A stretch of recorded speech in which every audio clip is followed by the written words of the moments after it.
Hi, and welcome to one of our special Forbes Let's Talk podcasts for November, concentrating on men's mental health. And for this podcast, we've got a very special guest, Chris Bowers, partner and head of debt recovery. And it's really nice to have you on, Chris. Oh, thank you very much. It's lovely to be here. I'm avid podcast listener. Good. In fact, I started listening to podcasts in 2006. Well, you were ahead of the curve. I was then. ahead of the curve, listening to, I think it was Ricky Gervais was one of the first pioneers with Carl Pilkington. Yeah. And ever since then, you know, I listen to them every day. So this is the first podcast I've ever been on. Oh, brilliant. Well, you should know the drill then if you listen to them all the time. Some advert reads maybe halfway through or something. Yeah. Oh, I should have got some sponsors actually. I didn't think of that. Yeah, take advantage of the clicks. Exactly, that'd be great. That'd be great. But thank you so much for coming on. We're trying to sort of reach out about men's mental health and try and dispel some of the stigmas as well. I think because I think law's traditionally been a very high pressure environment, and a lot of the time, I mean, probably with yourself as well, you remember the days when it was expected to be first in the office, last in the office, who could send an email the earliest and the latest, and there's a lot of pressure on long hours, and it can really impact people's mental health. Yeah, definitely. I mean, the word I'll pick out from that is stigma. I think, I'm not ashamed to talk about my own mental health journey. I think there is a stigma around it, and I think it's because mental health is not something that is as visible as, say, you know, damaging your knee. So I knackered my knee in playing football for Forbes after about a month of coming back. Oh no. And it was painful. I went to the doctors, got it sorted. People could see me hobbling around, and it's something that's tangible and you know, easy to understand. Whereas, you know, mental health is something that is, by definition, it's not something, you know, we can't see each other's brains. But and the brain is the most important organ in the body, and the idea that it is something that people don't consider should be looked after or treated is one of the big problems, I think. So yeah, part of it is getting over that stigma. So I hope what we can talk about today will help people, you know, come to terms with their own mental health journey. Definitely, that's really interesting. So, would you like to tell us about your own journey? So, let's get right into it. Law wasn't my first choice of career. I wanted to be a pilot in the RAF. Oh, that's very cool. So, 16 years old, went to RAF Cranwell and to do the course for pilot navigator, and it was I think from memory 4 or 5 days with a lot of other 16-year-olds going through all sorts of tests on you know, sort of knowledge, ability, kind of some team building courses and what have you. I remember they put us in front of a simulator to try and land a plane, and I landed it 10 times out of 10, so I thought, oh, I'm doing all right here.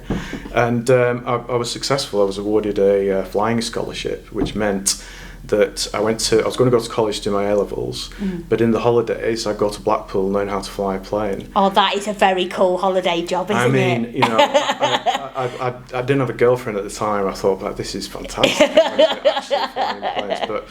But it was subject to a medical because you had to fill out a very long application form, and one of the questions was, do you have any relevant medical history? And it was very clear. It said, you must disclose this because we will check your medical records. And when I was 7, I had a fit. It was suspected meningitis. It wasn't meningitis, but I rushed to hospital, had 2 lumbar punctures because they messed up the first one. That's all another story. And they didn't find anything. I had an EEG. Again, they found some minor abnormalities in the brain. It's very common, not necessarily a problem. But they made it subject to a medical because I'd disclosed that in the medical form. I went down to Harley Street in London with my mum. I remember we went down on the National Express coach, just me and her, and went in. I had another EEG, and the doctor, very distinguished gentleman, I'll never forget what he said because I think he was trying tough love because he knew this would be a difficult thing for me. He said, "You're not going to fly planes in the RAF." Oh no! Like that. Yeah. And my mum burst into tears. Oh, bless her. And I just went into. I remember turning to my mum and saying, "Come on, Mum, let's have a really good day out in London." And we did. We went, we did a bit of shopping, we went to had some lunch and then got the coach back. And I sort of went to plan B. So I'll be a lawyer then, and that's how I fell into it. And I'd sort of, as you said, this job is difficult. It's incredibly stressful, and I think I had a tendency to blame it for any difficulties I was having. I mean, the first part of my mental health journey was recognising that I had a mental health issue, and that didn't really wasn't something that crystallised in my mind until about a couple of years ago, and it was linked to my experience getting into trying to get into the RAF 32 years ago. It's really strange how this came about. So it's a couple of years ago, and the kids wanted to watch the new Top Gun film. It had come out on Amazon Prime or whatever. Yeah. And I said, "Oh yeah, we'll watch it. Yeah, another night, not tonight." And Keller turned around to me and said, "Surely you should be really up for this. You wanted to be a pilot. You're not like Top Gun." And it suddenly occurred to me that I didn't have any memory of liking planes. Really? No, it hit me like a thunderbolt. Yeah. I thought, oh my God, that is really strange. I don't remember why I wanted to be a pilot. And when I think back to that day when the doctor said you're not going to fly planes in the RAF, I don't remember feeling disappointment. No. So it was like my brain was protecting me from that huge... Yeah, that's quite a common sort of PTSD thing, isn't it? That your brain will then protect you from it and give, try and shelter you from it almost. Yeah, and I don't want to equate it to people who have real PTSD after really traumatic events, but that is, it is, I think, what sort of started the difficulties I had that got worse over time, and I would always blame the job. So consequently, there's several periods in my life when I didn't enjoy my job, in fact, quite a lot of the time. Yeah. So having that realisation, and the realisation that it wasn't the job, because at this time, I've been a qualified solicitor for over 20 years. I built up a decent career, and I like to think a decent reputation. So the fact that I hadn't been able to enjoy it was frustrating. So now I had an opportunity to realise it's not the job. Obviously, the job is still stressful, but wasn't. I was blaming the wrong thing. Yeah. And so I basically decided to start afresh, and I decided to go and see a therapist, and that was the best thing I ever did, and I recommend everybody go and see a therapist. It's not until you actually sit down and start to interrogate these things, because a lot of the realisation about what had caused my difficulties came through therapy. I go and see this person once every couple of weeks. There've been times when there've been a few months when I've sort of not seen them, and that's what started my coming to terms with my mental health issues, and trying to not remedy them, because I don't think it's something you ever really sort of fully cure, if you like, but it's you can't solve a problem until you realise you've got a problem. And I don't know if you're aware, Nicola, but I've lost a lot of weight this year. I do. You look fabulous. I commented to Keller a few times and said, I don't know what he's doing, but I need to be doing some of that. Well, yeah, since Christmas I lost 5 stone. That's incredible. And I'd always been pretty much most of my life, on the larger side, and there's no doubt I would not have been able to do that a couple of years ago. So it has real, tangible, practical benefits, but as I say, it's recognising that there might be an issue, and it doesn't have to be. I mean, my mental health issues never really had a profound impact on my ability to work, or my ability to be a good husband and a good father. But it was something that caused me a lot of internal turmoil. And do you think some of it is the world we live in as well, in that when you and I probably both started our jobs, email was kind of in, but it's not to the extent that it is now. You're kind of on all the time, and things are pinging in all the time, and your phone's going, and your mobile's going, you're constantly contactable. I think a few people have said to me that they found that has a real impact on their mental health because there's no time to switch off. I mean, during the working day, I like go, and it can feel like at the end you're just like, oh, but even at night, because I've got an Apple Watch, I found that I was having to sort of switch that on to do not disturb sometimes because you're used to being on all the day. Yeah. Do you think that's kind of had an effect on people's mental health at work? Undoubtedly. I mean, when I trained here, I did some work experience before I came in 1997, so I've been working at Forbes on and off since 1997. Amazing. And there was no email.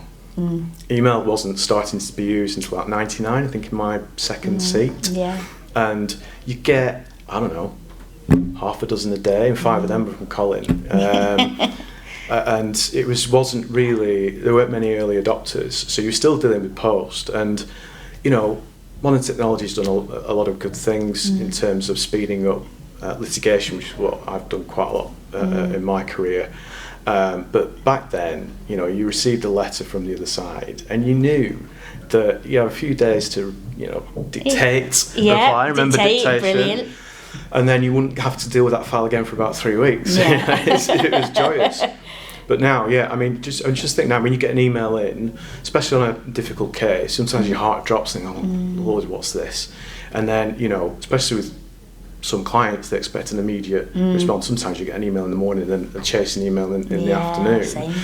And the sort of the pressure to be that responsive, it is huge. And also, you know, I mean, when I started working here, you'd often work sort of beyond 5 o'clock, but that's because, but when you left, that's it. Yeah. You didn't have any emails on your phone. No, you're home and you're switched off, aren't you? You didn't suddenly get all these letters mailed to your front door from clients for opposing solicitors. So there's that aspect of it as well. And I think more people are working out of office hours and at the weekend. I know I certainly do. And that it's definitely. I mean, I think there are studies which show that has impacted mental health across the board in all industry, because everyone's sort of on it. But I think, and that comes back to me. So it was very easy for me to blame the job, because there are triggers. There are triggers which cause stress. You know, no one's advocating for a stress-free world. You know, problems sort of in your personal life. You know. Stress at work, your football team not doing particularly well, the politics of our age, there's all sorts of triggers. But I think where mental health is a different conversation is that, sometimes those triggers could make things worse, but sometimes it would happen with no trigger. Yeah. And that's what concerned me, and that's what I've been working on, to recognise that when it happens for no reason, then you know that is an issue that is to be resolved separately from dealing with those triggers. And what I've found in therapy is being able to rationalise the times when I've been in difficulty without any trigger has meant that when a stress trigger does arise, it's not as bad as it used to be. Yeah. And because it always fascinates me, again, this idea you can't see other people's brains, so it's not something that is a visible thing. You're trying to fix an organ of the body with that same organ.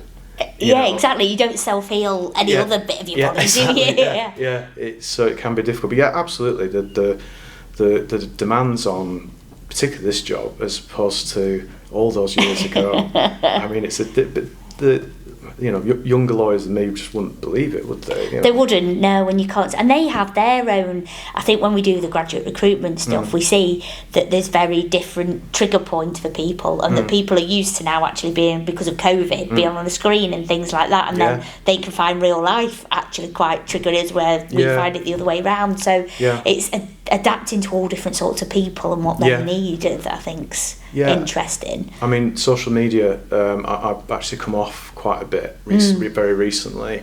As I say, I'm very into politics, and so I used to be on Twitter and Blue Sky, and you know, that became an addiction. You know, sort of this need to tell the world what you think about something, and I just realised lately that it's an addiction. It doesn't really add anything to my life, and so I've come off that, and I've started reading more. as a result, and certainly I've noticed a tick down in the stress level. But sort of again, the younger generation, my kids, for example, 16 and 19, they've grown up with this, they've not known anything else, and I think that does create a lot of pressure again across the board. It's that sort of the speed of life these days. I think the expression is go out and touch grass rather than sort of get bogged down in technology. I think I found that as well as I've got a little bit older and sort of got into my 40s.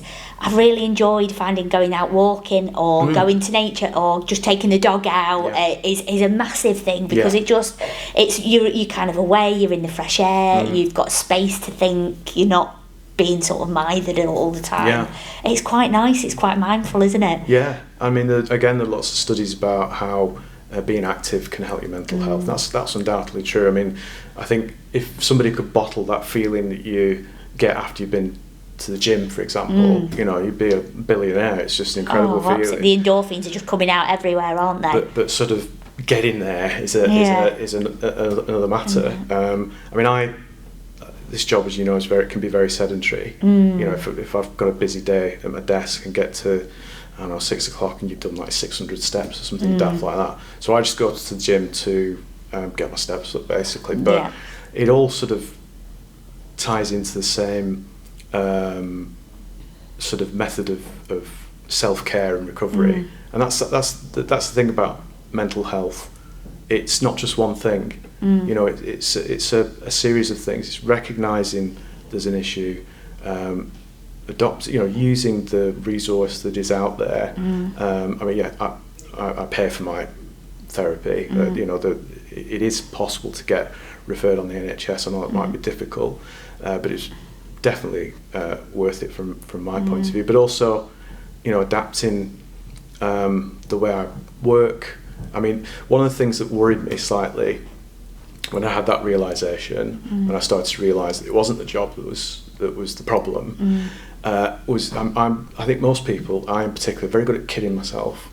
So I had a bit of a fear at the early days that, after a few months, I might think, oh no, it is the job. This is a problem, and it's not happened. No. 2 years, it's not happened. Really? I'm absolutely loving it. That's good. Well, it looks like you've made so many positive kind of choices deliberately. Would you? Because one of my friends was talking about therapy and sort of equated it to going to a personal trainer at the gym and said, actually, I need to look after my mental health as much as I look after my physical health. And I thought, what an amazing way of looking at it, because it's true. There's no stigma to it. It's working out what happens for you, triggers, everything like that. I mean, I found in the past, I'm quite bubbly and lively. And and everybody always goes, so much energy. But then actually I can go to the point of being absolutely exhausted. And then I find that I then become a little bit cranky, a little bit stressed, because I need to look after myself a little bit. And I made a few changes over the last year, particularly as we've got a 7-year-old at home who's absolutely really full of beans as well, who could outdo me. But it's making those changes and having that positive mindset to try and.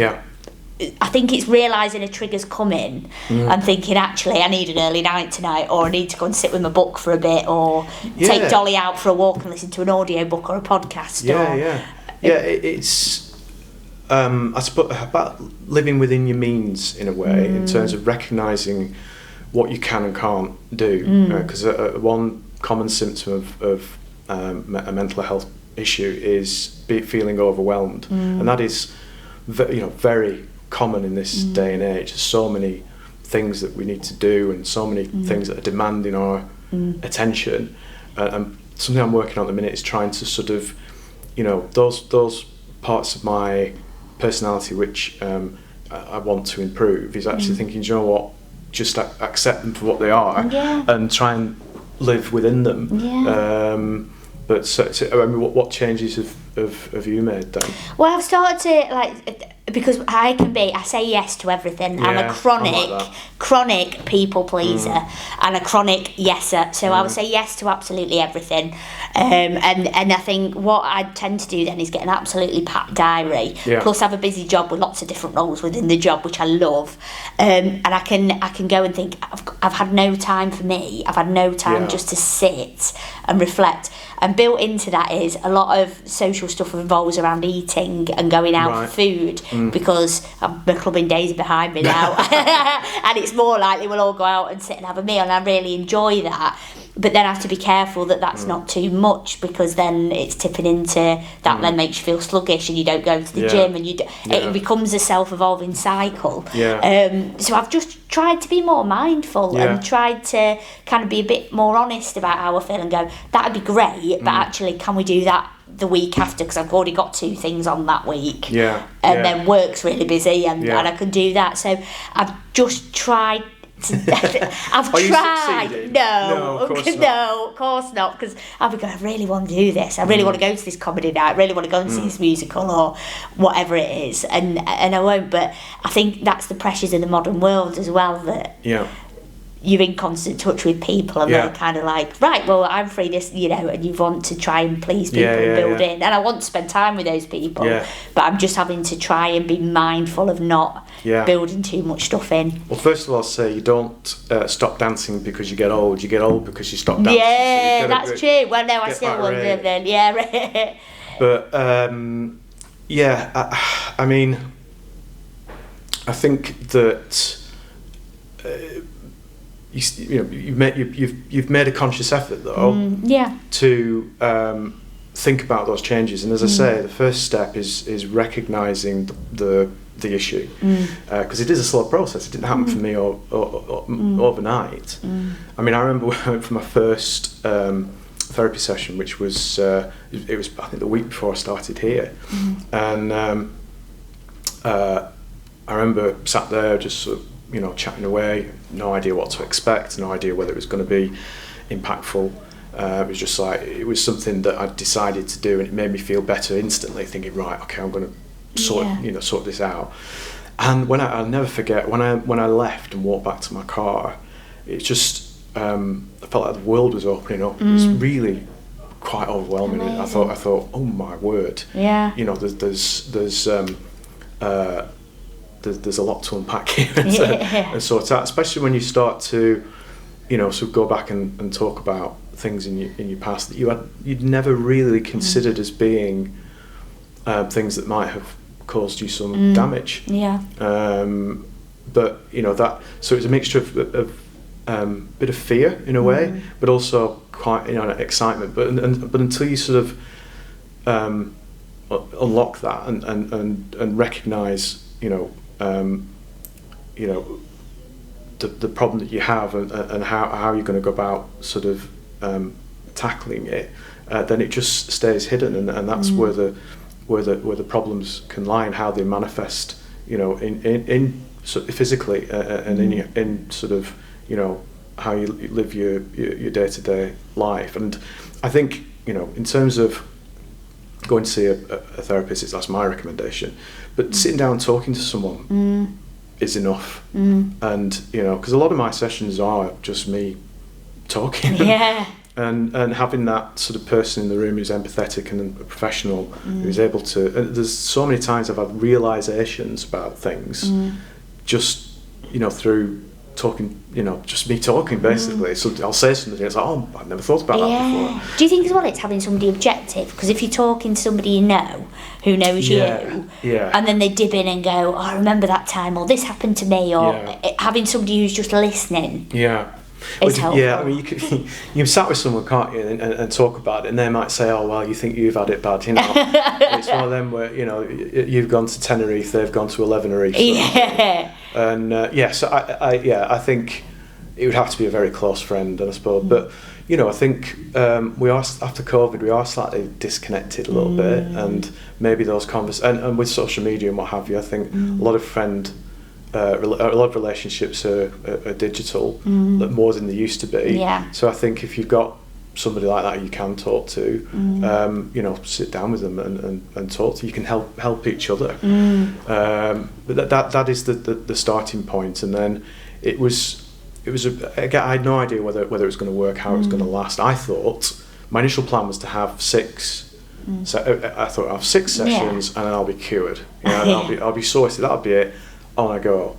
And I don't think I'll ever stop. No. I think it's an ongoing journey, isn't it? And finding yourself is an ongoing journey, because I constantly amaze myself. I mean, some days I put my keys in the fridge, some days I actually manage to do something worthwhile. But I think you amaze yourself, don't you, as well? And the thing about walking and talking and things, and I'd like to try and sort of, in the Manchester office, try and normalise people going out for a walk and a chat at lunchtime, and really encourage lots of things about mental health and what's good for us and what can make us better at work, because we've actually got space and time to think and come up with ideas and collaborate and try and get some things that are away from a laptop. I think is a big thing. Well, Forbes has been really good on mental health that I found, and you know, that's why I've never been shy to tell people about my sort of journey with it. And you know, this podcast, for example, and this month, all the events that people are hosting and doing, and you know, I think we're having a session to roundtable discussion about it.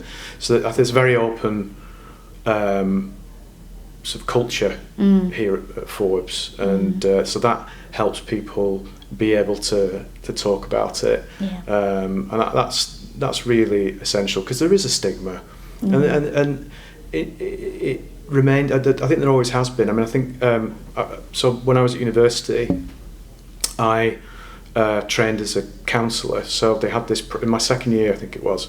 They had this program where they brought somebody in to train up representative students throughout the years. I think there were about 8 or 10 of us, and the idea was to have sort of appointed counsellors. So if students had any issues, they could just come and talk. You know, we weren't going to be qualified to give any advice, but we were just a listening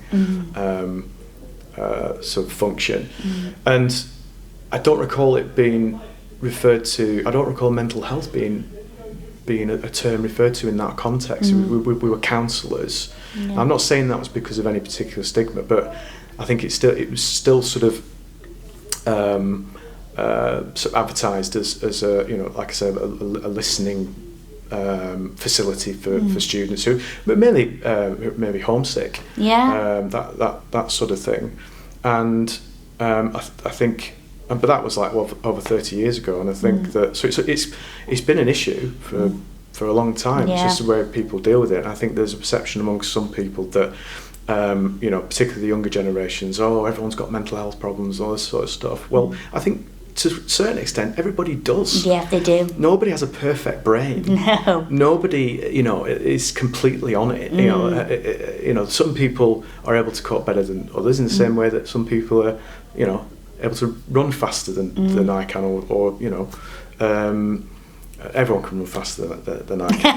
No, I can't. Definitely, absolutely not. But, yeah, so that's why I recommend it to therapy to everybody, and so that sort of perception out there that mental health problems aren't real, and you know, just toughen up, you know, sort of you know, be a man about it, or that sort of attitude is tremendously unhelpful. I mean, it's clearly a crisis amongst young men, you know, in terms of social media influence and all the rest of it. I think it should be recognised, should be treated as seriously as, you know, breaking your leg, basically, or, you know, any other injury. Absolutely. And the less stigma there is around it, the better for everybody. You know. Totally agree. And I could talk to you absolutely all day, and we're going to get cut off in 27 seconds. Has it been 30 minutes? It's been 30 minutes already. Oh, my word. I could literally talk to you all day, Chris, and we'll pick it up another time. Yeah, because definitely. we'll do, definitely. But that's been great. Thank you for being such a great guest and actually really helping people out there by telling your story. So thank you very much for that.